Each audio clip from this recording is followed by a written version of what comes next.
the door, this guy nobody recognized, someone who was living in Mexico, he comes up to the door and he's looking very confused, and the police ask him, whose SUV is that parked outside? And he said, oh, well, that's my friend's car. And they say, well, is your friend Tom or Jackie Hawks? And the guy's like, no, who's that? The car belongs to Skylar De Leon. This was, of course, the moment when the police realized Skylar was lying to them. He had told police the last time he had seen Jackie and Tom, they had hopped in their SUV and they had driven off. But clearly that was not the last time, because he somehow managed to acquire their car afterwards, and then he gave it to this random person in Mexico. So the police in Newport Beach, they used Skylar's money laundering confession on camera to bring him in. They arrested him on money laundering, and then with him in custody, they searched his home. And inside of his and Jennifer's house, they found all these things that belonged to the Hawks. Things like laptops and video cameras, things Tom and Jackie would not have left behind on the boat. But despite all this evidence connecting Skylar De Leon to the Hawks' disappearance,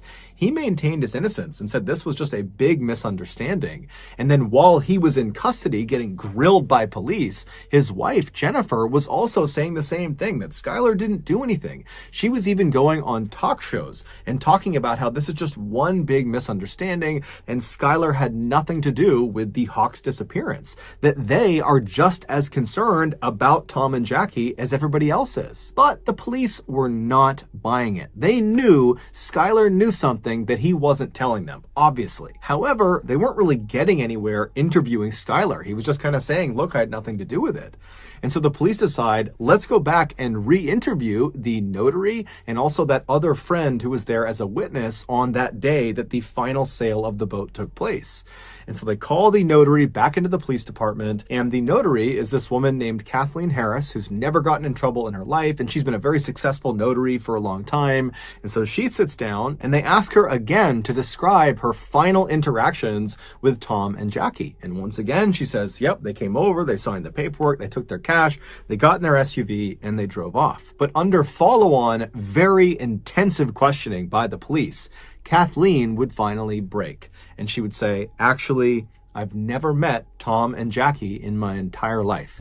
I was paid up front in cash by Skylar De Leon to backdate those sale documents that had already been signed.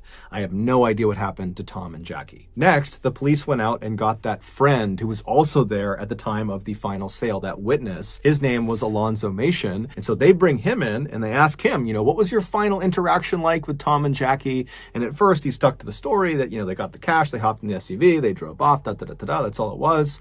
And the police stop him and they're like, we just